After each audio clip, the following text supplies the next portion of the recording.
Our lab is interested in the study of neurodegenerative diseases, mainly Alzheimer's disease, but also others that have in common a massive neuronal cell death that leads to the memory loss observed in these patients.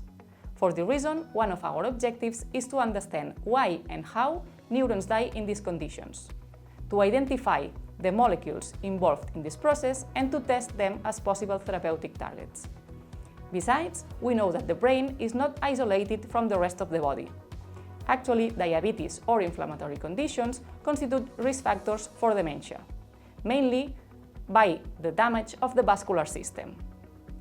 Therefore, one of our objectives is to understand how the vascular system can influence the activity and the function of the neurons inside the brain and contribute to neurodegeneration. To achieve our objectives, we use human samples, animal models, and cell cultures.